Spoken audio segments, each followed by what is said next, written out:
O que é a holding patrimonial? A holding patrimonial nada mais é do que uma empresa, uma pessoa jurídica. Essa pessoa jurídica, ela é constituída a partir da junta comercial de cada um dos estados brasileiros. Então, se faz um contrato social, se coloca ali o objeto social da empresa. No caso da holding, ela tem um CNAE específico, que é de não atividade econômica. O CNAE é o Código Nacional de Atividades Econômicas.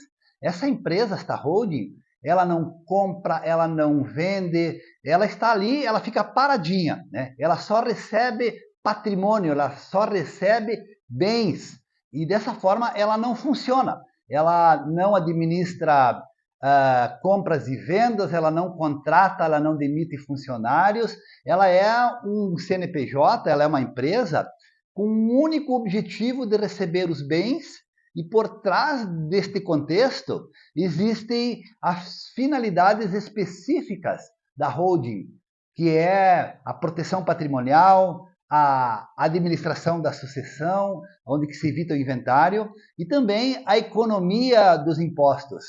Na medida em que a holding é constituída e os bens passam a ser integralizados dentro da empresa, um a um ou em conjunto, você passa a fazer a gestão do patrimônio, a gestão desses imóveis dentro da holding.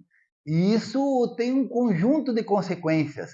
As consequências principais estão relacionadas com o seu objeto, que tem a ver com a perpetuidade da gestão do patrimônio, de modo que, na medida que as gerações vão avançando, esta empresa vai permanecendo. Então, os CPFs, nós temos uma limitação de vida.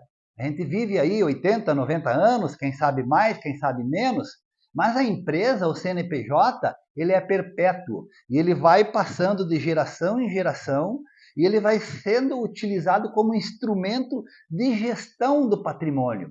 Então, a holding, esse CNPJ, ele acaba perpetuando e nós vamos passando na condição de administradores desta empresa e na medida que nós vamos indo para outro mundo, vamos morrendo, vamos falecendo, os nossos sucessores passam a ser os administradores, passam a assumir esta empresa e as cotas desta empresa, na medida em que as gerações vão avançando, elas vão sempre sendo doadas em usufruto.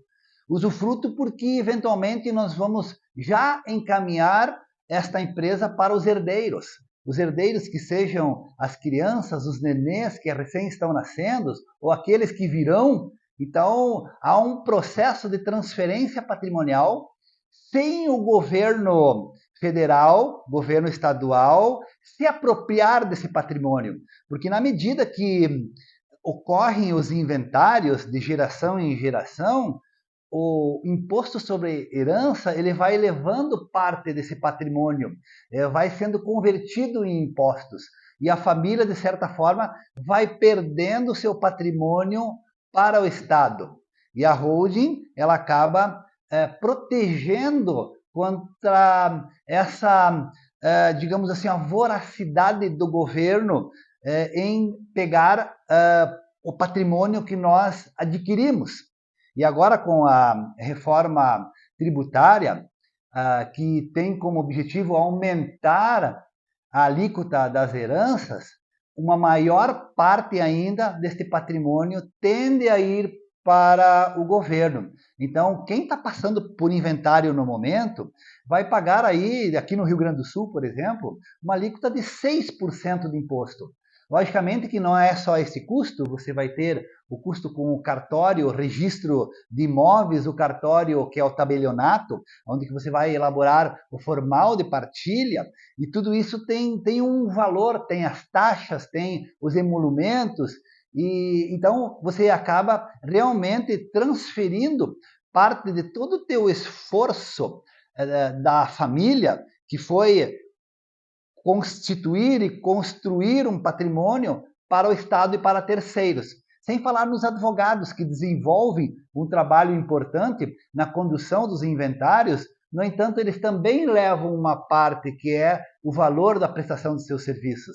Na medida em que se tem uma holding, que a família tem uma holding, o patrimônio ele passa a não sofrer mais essas agressões financeiras e ele vai perpetuando de geração em geração, e a família vai utilizando esses bens de acordo com a sua conveniência, de acordo com como é estabelecido o contrato, os acordos entre os filhos, entre os pais, entre a família, para poder usar este patrimônio de uma forma eficiente. O inventário ele trava o patrimônio.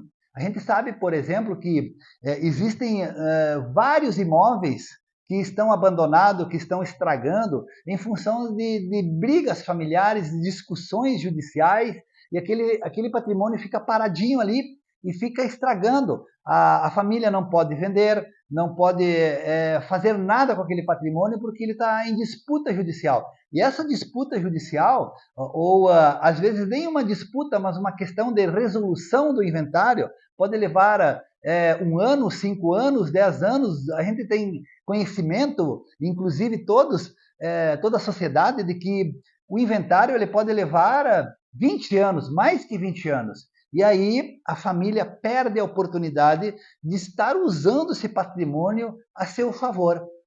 Então, a holding, em resumo, ela é uma empresa que ela não comercializa nada, embora ela pode comprar bens, ela pode vender bens, ela pode ter uma atividade imobiliária, mas a função dela específica é uma função não econômica. E dentro da questão da holding, ela tem essa estrutura de uma visão de acordo entre as partes e passa a fugir um pouco do direito da família, que é um direito mais rígido, mais tradicional, e vai para um direito empresarial, um direito contratual, o direito dos contratos. Né? E aí, nesse contexto, se tem uma flexibilidade com relação à condução desse patrimônio de geração em geração.